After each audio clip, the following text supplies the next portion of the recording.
Go for deploy. And everybody in the shuttle program, the crew is go for launch. Contact. Nice to be in orbit. We have followed in their footsteps to get us where we are today.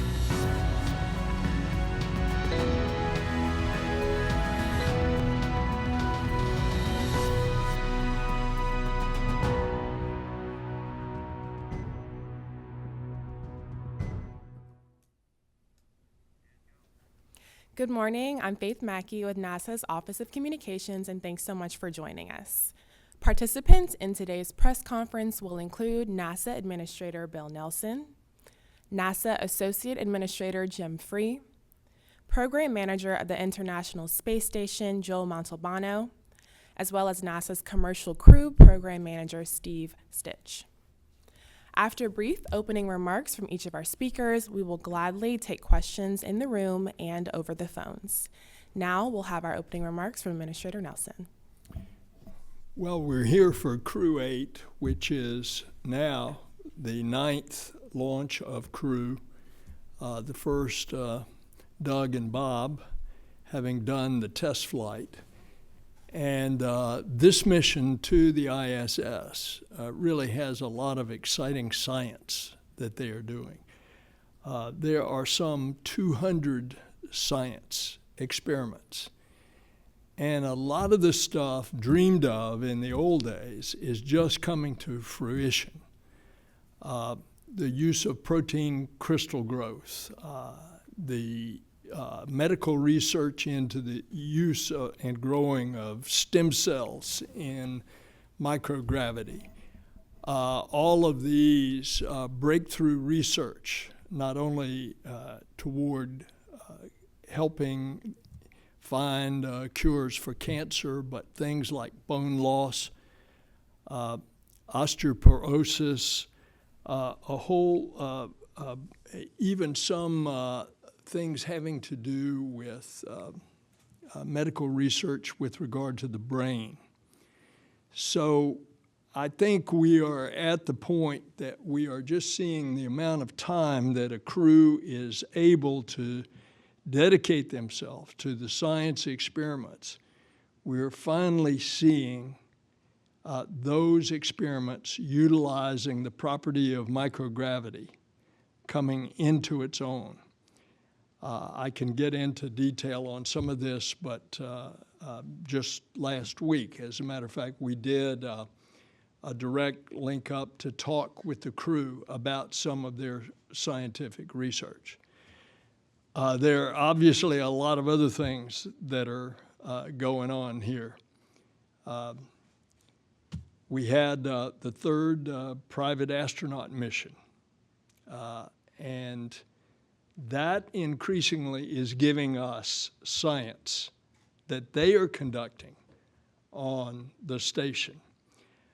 We put up a major scientific instrument, satellite spacecraft called PACE. PACE is very much a part of us understanding what is happening real time to the Earth. As we now have some 22 instruments up there in space that are measuring very specifically things. In the case of PACE, looking at how aerosols are affecting the climate, how dust particles are affecting, how plankton in not only the oceans but the freshwater are affecting the environment and the climate as we continue to get a very precise 3D understanding of exactly what's happening to our Earth. And then, of course, this past week, and as we speak, Intuitive Machines is still transmitting. They are going to have a press conference at 2 o'clock this afternoon. They can give you the specifics from their standpoint, but I can tell you that we are getting data from all 6 NASA instruments. And oh, by the way, one of those instruments was a LiDAR. And lo and behold, NASA came to the rescue because when Intuitive Machines LiDAR went out, the ability to get down from lunar orbit and to land, within 2 hours, the Intuitive Machines engineers figured out that they could get a patch to our NASA LiDAR instrument, and that's what successfully brought Odysseus down to the surface. So let's don't forget the remarkable 72 flights of the little helicopter on Mars, Ingenuity. It was like we were going to be lucky to get 5 flights, and that's all we expected. And here we ended up getting 72 flights, and it actually became a scout for the rover Perseverance on the surface of Mars. So that's my summary, Faith. Thank you, sir. Now I'll pass it over to Jim Free. Thanks, Faith. Good morning, everybody. What a crazy, exciting time in space right now. And it's all, of course, rooted in NASA's mission of exploring the unknown in air and space. I think you see that on this mission and the ones that the administrator highlighted, innovating for the benefit of humanity and inspiring the world through discovery. I think the 4 individuals on the screen behind me exemplify that, and I'll talk about more them in a second. I'll add to the administrator's discussion about exciting things beyond PACE. X-59 unveiling in our Aeronautics Research Mission Directorate was a tremendous thing for me to be part of, and research that is going to change and hopefully enable that space over land to fly supersonic. I think I want to talk for a second about the Artemis campaign, the Commercial Lunar Payload Service initiative that the administrator talked about with Intuitive Machines. That first flight, the first flight of the Astrobotic mission under CLIPS, we learned along the way. We got science. We're getting science on Intuitive Machines. We got science on Astrobotic. So we're starting our exploration of the moon with Artemis. We just finished our recent architecture concept review where we're laying out more detail of our path to the moon and on to Mars. And of course, Artemis 2 well underway. Our crew was out on the USS San Diego this week doing recovery tests with our Navy partners and our exploration ground systems from right here at Kennedy.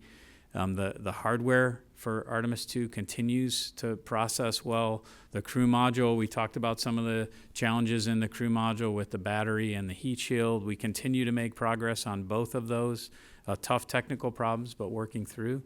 The core stage for Artemis 2 is going to ship this summer right here to the Kennedy Space Center. And the work on the Exploration Ground System mobile launcher. For those of you that are here, you can see that mobile launcher out at Pad 39B as we continue to work to refurbish and test that. Artemis 3, our first landing mission, the work for that on the Space Launch System core stage, the welding is going well, and on all the pieces, working through the technical challenges that we have there, but going well. Our spacesuit development under Axiom for Artemis 3 had a recent run in the Neutral Buoyancy Lab at Johnson, and the crew module just a few miles from here for Artemis 3 continues to go well through its assembly.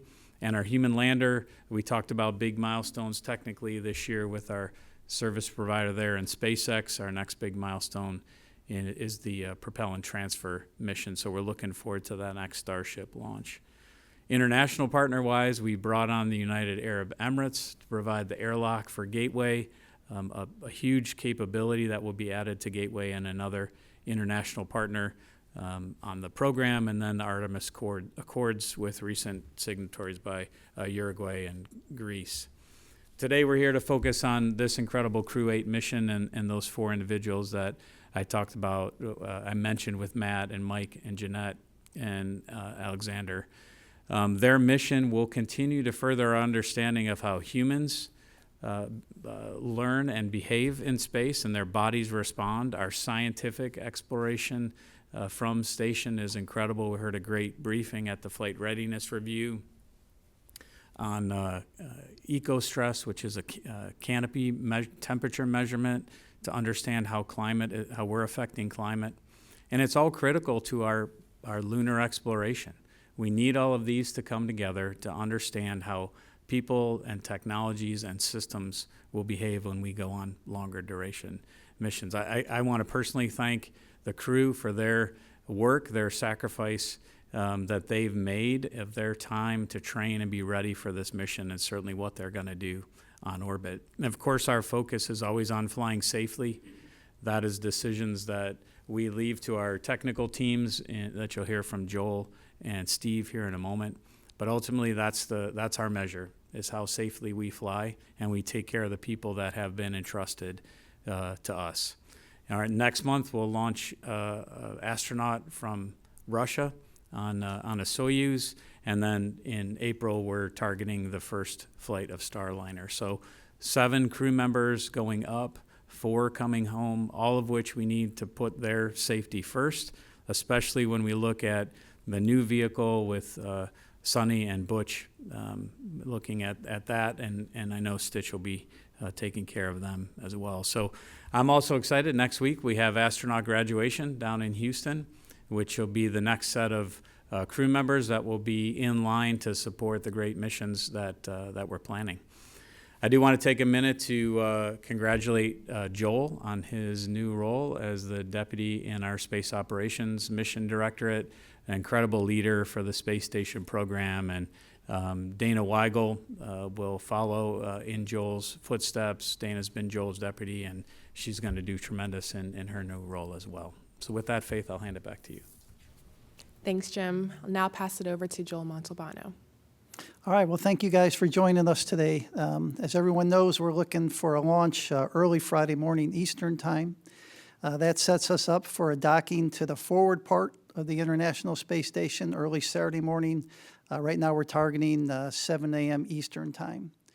We'll have the hatch opening after we do leak checks. That process will take about 2 hours, so about 2 hours after docking we'll have hatch opening. The Crew 8, Crew 7 handover will take about 5 days. We'll have 5 dock days of handover activities, after which we'll start watching weather and look for a landing opportunity for Crew 7. Crew 8 will stay on board the International Space Station until late August. As the administrator said, over 200 experiments in science and research, technology development, and commercialization of low Earth orbit. Soon after the undocking and landing of Crew 7, we'll turn our focus to the SpaceX Dragon cargo mission number 30, which will launch a few days after that. That vehicle will stay docked to the International Space Station about 30 days. We'll also have, as Jim mentioned, a Soyuz launch March 21st, and then the Soyuz landing on April 2nd. As we prepare for these missions, we're always looking at the space station systems. And I do want to give you an update. We've been watching the leak rate of there's an area in the aft end of this International Space Station that we've seen a leak on a small leak. We have saw that leak increase about a week before the recent Progress launch and docking. And so the teams have been watching that. Currently, the hatch is closed to that area. It's not an impact to Crew 8, but I didn't want anybody to be surprised if they heard about that later and wanted to know that the teams are watching it. We're working with our Russian colleagues on the next step. Not an impact right now, the crew safety or vehicle operations, but something for everybody to be aware of. With that, I'll hand it back over to you, Faith. Thanks, Joel. And last but not least, Steve Stitch. Yeah, thank you, Faith, and thanks to all of you for being interested in human spaceflight and for following the Commercial Crew Program. You know, we're very proud and excited to be part of our space endeavors and to support Joel and all the great science that happens on the International Space Station that the administrator talked about. That would not happen without our flights and without our crews.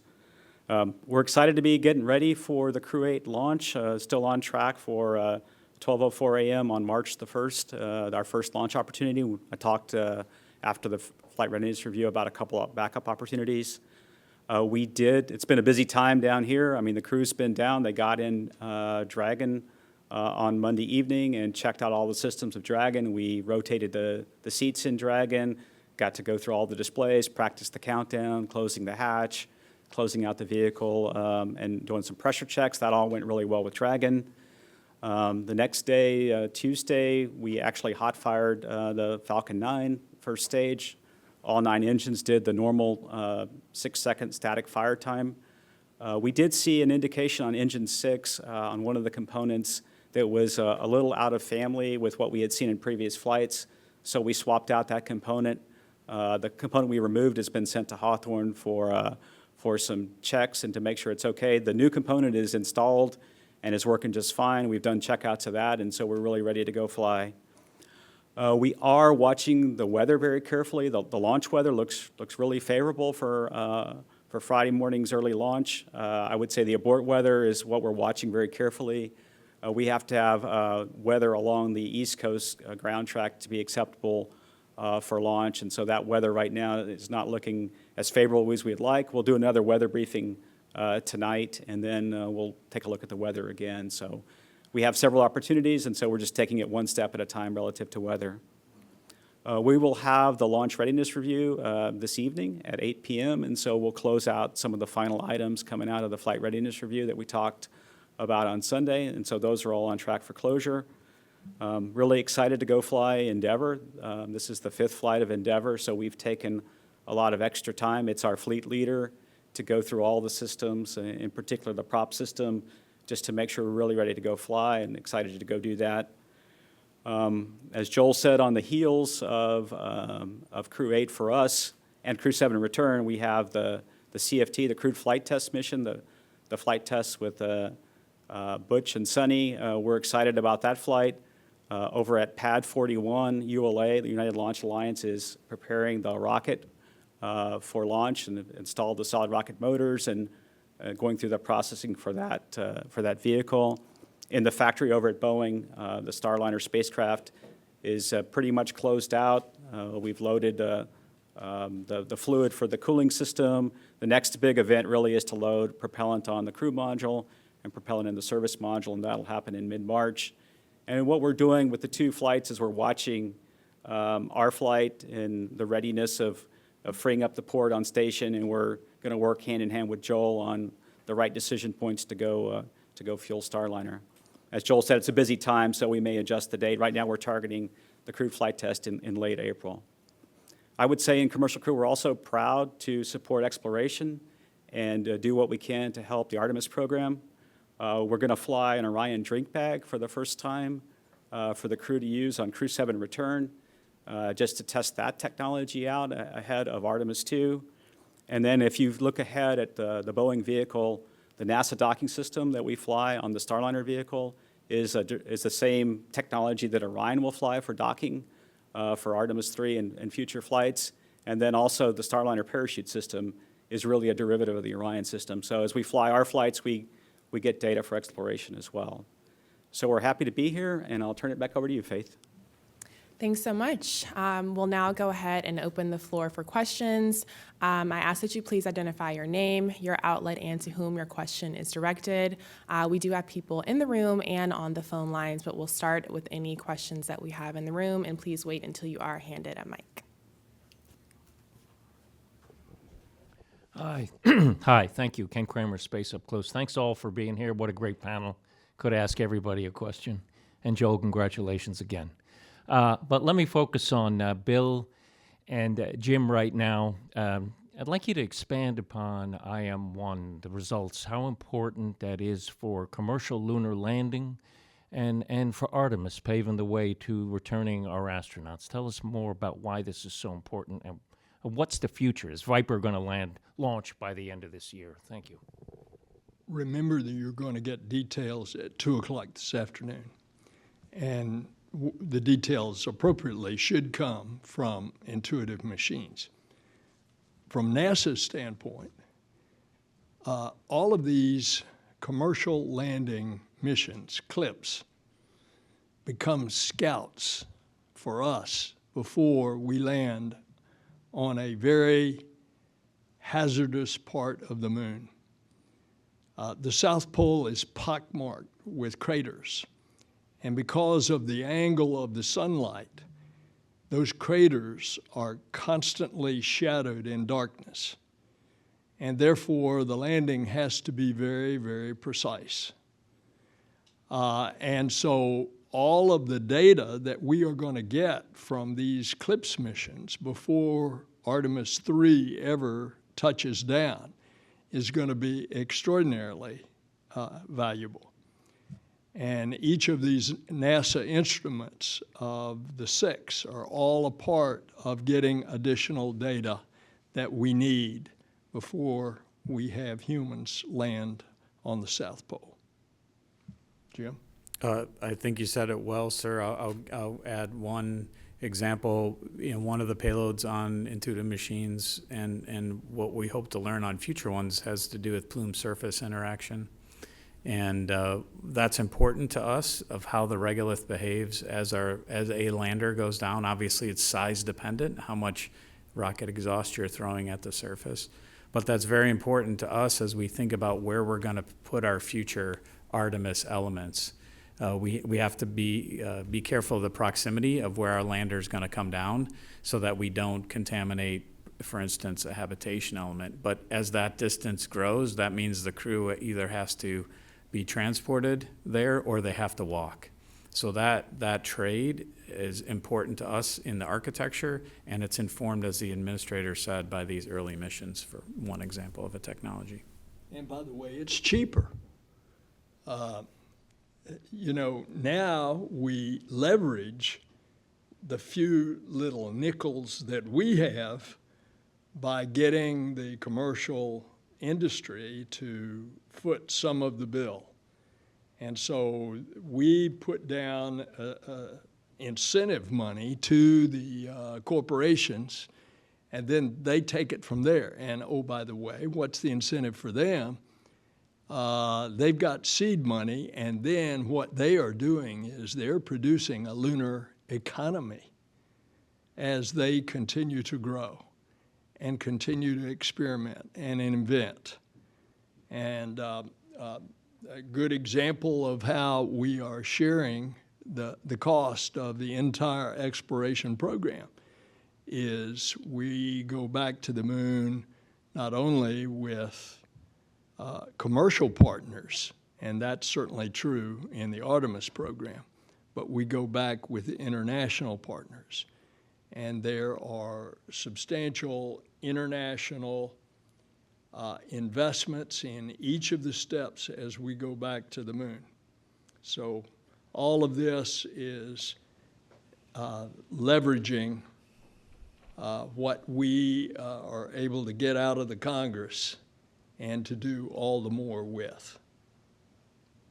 And Viper, could you just talk about Viper? Will it launch this year, or will you need more time? I think we're looking at how the testing, the assembly and testing of Viper is going together, also looking at the impacts of what we're learning on CLIPS and how those landers are coming together. I think we'll probably be able to share more about that in the near future. But right now, those two competing development, I mean, it's a challenge to get there, and we want to be sure. This is a high dollar value mission, and we want to find the success, because just like the other CLIPS missions, Viper's important to us to understand the volatiles and where we're going to go and where the payback is to land once we get there. And oh boy, if we find water in quantities, it's Katie bar the door. All right, any more questions in the room before we switch over?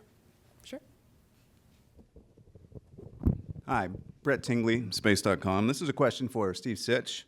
During the flight readiness review, we heard that there's some discussion of Dragon potentially being pushed to 15 flights from 5. I'm wondering, after Endeavour comes back, what specifically will you be looking at to help make that determination, as it being the Crew Dragon that's made the most flights? And do you have any kind of a timeline for when that requalification might be?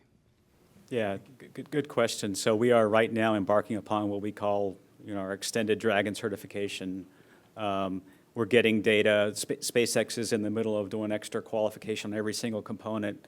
For example, if you have a fan and you're going to now need to, run that fan longer and fly it more times, SpaceX is doing those kind of things. We're working on that this year and probably next year to try to see how long we can go fly Dragon. We don't have specifically what we'll look at yet. One of the things we're doing as we go embark upon this activity is to try to figure out when Endeavour comes back in the August timeframe, what specific systems do we want to look at? Do we want to go look at certain parts of the structure that have been exposed to the space environment up and down for many years? Do we want to look at some of the propellant tanks? Do we want to look at some of the propellant lines? A lot of components come off every flight, and so we already can look at those. The nose cone comes off, the heat shield comes off, the panels that are the base part of the structure comes off. We need to think about, do we want to take the docking system off? That typically doesn't come off. The thrusters come off every flight. So we're in the middle of that right now, figuring out what kind of components do we want to look at. So. Thank you. We'll get to your question, but did want to go ahead and take one from the phone lines. We do have a question from Gina Sinceri from ABC. Yes, I missed the details on the leak. Could you give me a little more information about that to position the volume? Okay, so this area is in the aft end of the Russian service module. It's where we attach the progress to the vehicle. And so I'd say that area is about 3 feet or so in length.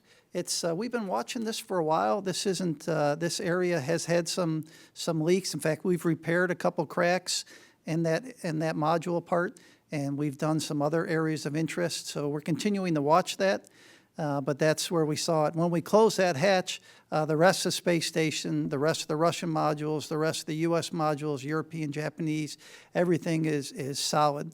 And so we know that the area of interest is in that aft end, and that's something that we're watching. Thank you. We'll move to our next question on the phone, Christian Davenport from the Washington Post.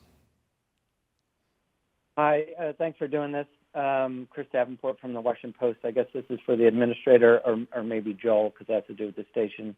But there have been reports that Russia could possibly deploy a nuclear weapon in space.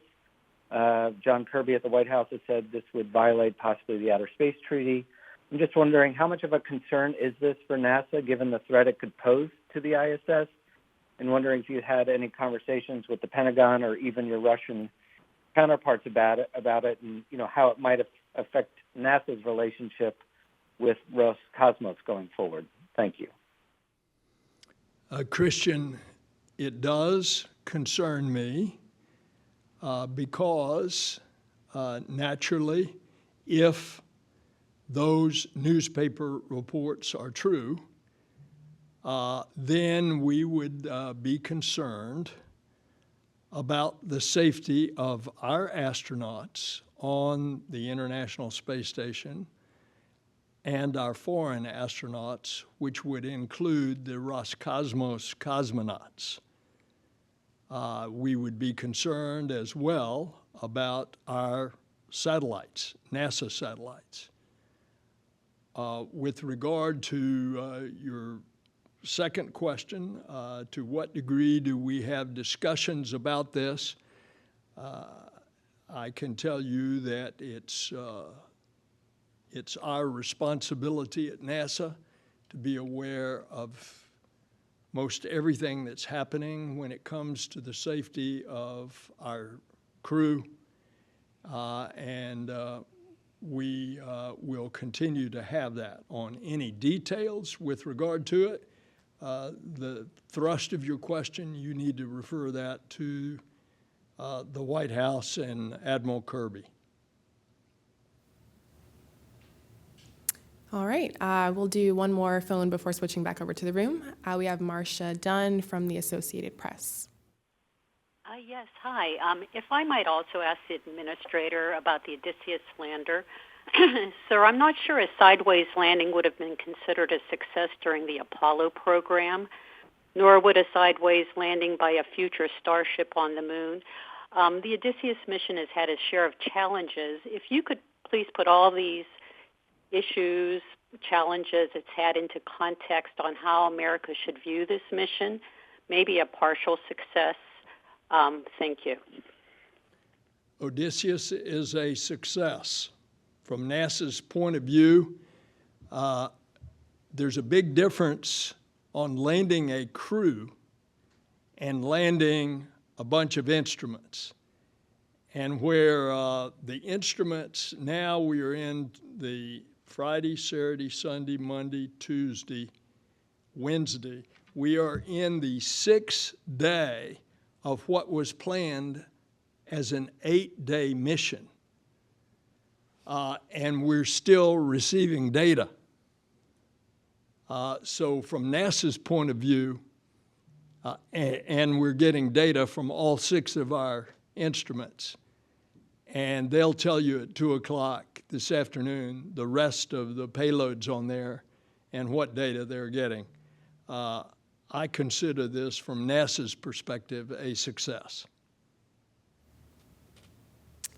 All right, gentleman in the back. Stephen Young with Spaceflight Now for Steve Stitch. You mentioned that the abort weather wasn't looking great. Could you maybe quantify that? Is it marginal no-go or solidly no-go? And also, could you talk a little bit about how you calculate the abort go, no-go weather? I understand it's pretty complicated, but if there's a way of you explaining that whole process across the entire downrange track. Yeah, two good questions. First, I would say the abort weather, whether it's going to be acceptable or not, is really based on a couple of weather systems that are coming through. There's kind of a trough that's moving through, and it's really, we're looking at the timing of that trough, and where it sets up and where it is relative to the staging location in particular. At staging, we look at that location because if you think about all the events that have to happen at staging, when the first stage, the 9 Merlin engines shut down, there's separation and the MVAC engine has to start. It's one of the more complicated times during ascent. Relative to how we do abort weather, we basically have a number of points all across the ascent ground track from the launch pad all the way to orbit insertion. And for each one of those points, we look at a kind of a weighted risk. Like I talked about, if you look at the rocket early when it comes off the launch pad, there's a lot of steering that has to happen. It's very dynamic all the way up through when the engines throttle down, and then you have staging. So we weight that as a higher risk area, and we want to make sure that the weather is more acceptable in those areas. Same thing at staging, and then other points are weighted a little less. And so we basically sum all this up and look at that aggregate risk and then compare it to the criteria. And that's sort of how we do the abort weather.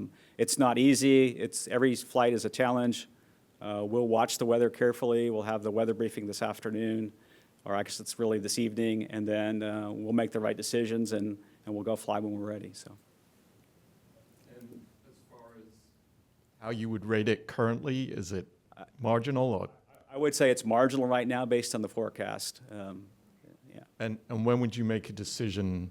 Would you make that abort weather decision early, or would you take that right down to the last minute? We'll have to look at how this trough is progressing and where this high pressure system that's causing the winds. Right now, there's a wind criteria at staging, and really the winds are what's mostly out of limits at staging. The vehicle is only designed to handle a certain amount of wind, and so we'll go look at the weather tonight and make a decision. Do we push the launch 24 hours at that point, or do we take it down further? And that's really going to be based on the weather models and the prediction of this trough, and then sometimes we'll take it all the way down to day of launch, and we just have to look at the data a little bit more. We had our first look, I guess it was last night, better look tonight with better models 24 hours out.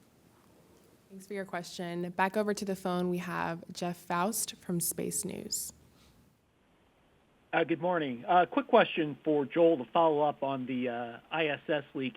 Can you quantify how much of an increase in the leak rate that you've seen recently, and what is NASA and Roscosmos doing to potentially address that leak issue? Thanks. Okay, so right now it's a little over 2 pounds a day, and before, about a week or so before progress, we were tracking about 1 pound a day. And so what we're doing is, as you saw, when we had the progress operations, we kept that hatch closed for about 24 hours after the progress dock, just to let everything dampen out and go ahead and watch and see if anything's changed. Nothing changed. We opened that hatch. We had the Russian cosmonauts went in there and emptied the majority of the cargo in the progress vehicle in a little less than 5 days, and then we close that hatch. So right now that hatch is closed. It's expected to be closed until early April, and we're working with our Russian colleagues on the next steps and kind of what we're going to do. You know, when's the next time you open it? How long do you want to keep it open? Once you go in there, what do you want to look at, et cetera, et cetera. So those are the steps that we're working with our Russian colleagues. Next on the phone, we have Jonathan Seri from Fox News. Yeah, thanks so much for doing this. My question is for Steve Stitch. You had mentioned weather concerns regarding the East Coast ground track. If you could go into a little more detail, what is the ground track? Is it multiple locations? How does it work? What type of weather does it require? Thank you. Yeah, good question. So the vehicles that we've designed, both Dragon, Falcon 9, and Starliner Atlas, have the ability to execute an abort all the way from the launch pad to an orbit insertion. And so to execute that abort safely, the vehicle has to have weather under the ground track that's acceptable in terms of the sea state, so what the wave height is and the motion of the waves. And then, as I said, winds and rainfall rates, and then also no lightning in the area. And so, again, we look at every single point along that ground track. We have about 60 points we look at, and the ones right now that cause us the biggest concern are right at the staging location. So if we had an anomaly at staging and we had to separate and land, the winds right now at that staging location where Dragon would land are a little bit outside of the limits, and so we'll watch that carefully. And again, as weather patterns move a little bit, and the timing of the weather pattern can be really important for what the magnitude of those winds are, and so that's really what we're dealing with at this time. Thanks. So now we'll take Richard over the phone from the Orlando Sentinel. Hi, yes, thank you for taking my question. This is really for Steve and Jim.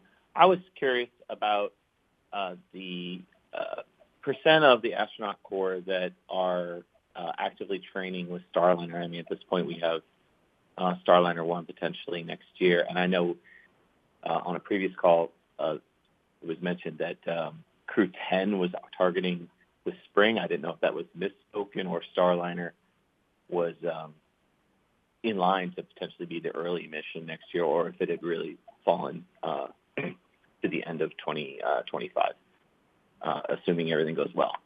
That's it. Thank you. Steve, you want to start? Yeah, I'll start. Right now with Starliner, we really have two crews primarily in training. Obviously, Butch Wilmore and Sonny Williams for CFT.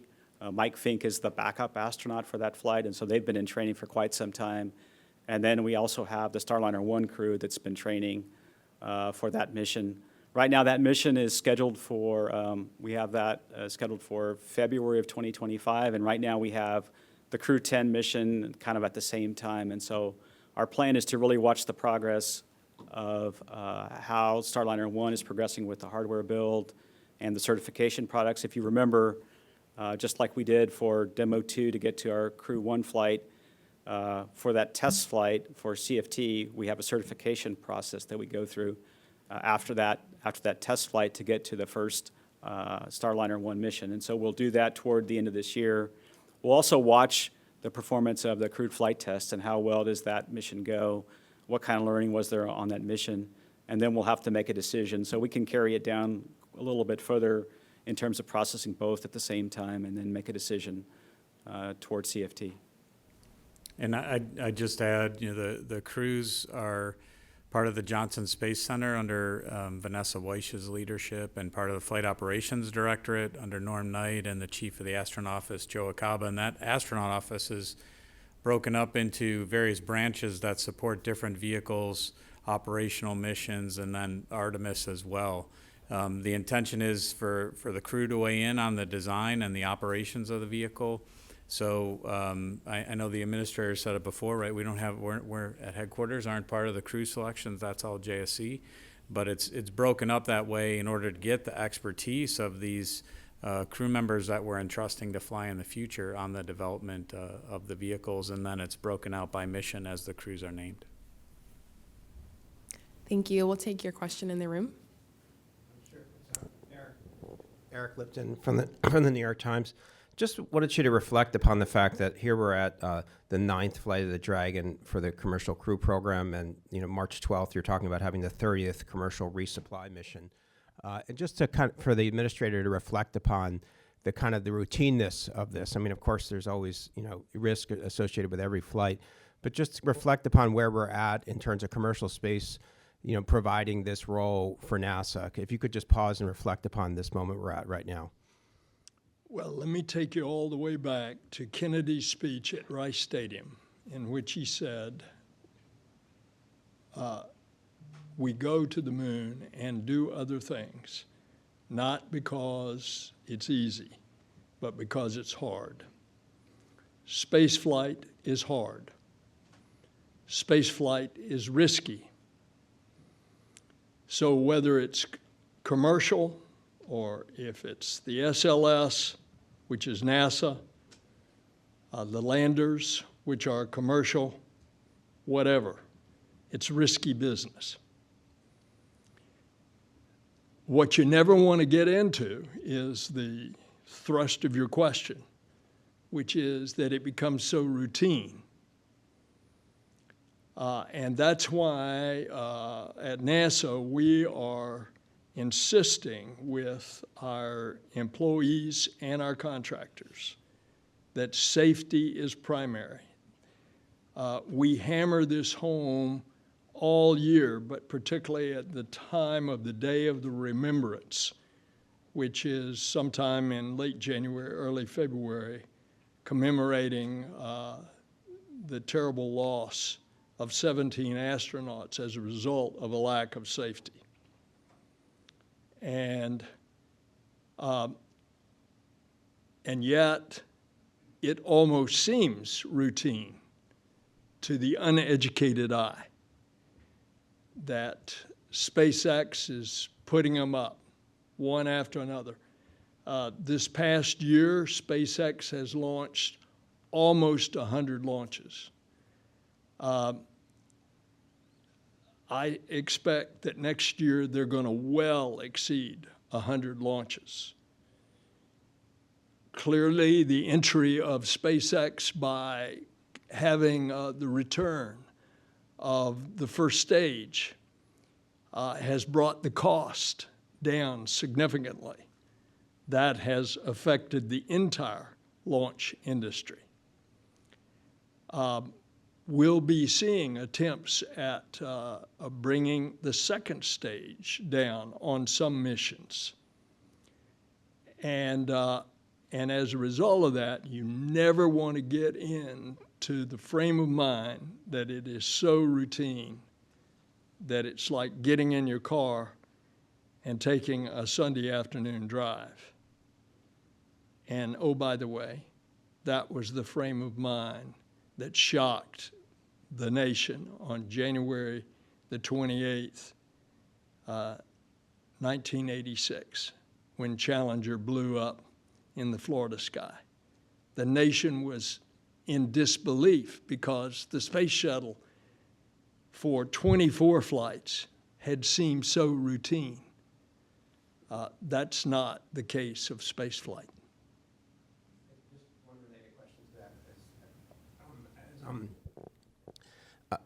SpaceX continues to work on Starship, which is, future planned use for the moon landing. As you watched, with their first launch attempt and the damage that occurred there on the ground in South Texas, I mean, that, they're working towards delivering a vehicle for NASA in part. Was that a matter of some concern to you to see the launch pad kind of, destructed and debris blown out into the area outside of the land that SpaceX controlled? If that were pad 39A, I would be concerned. But this is a whole different way of experimentation and building rockets that SpaceX uses. And they learn lessons. So they redid the pad. They have learned with each of those 3 flights out there.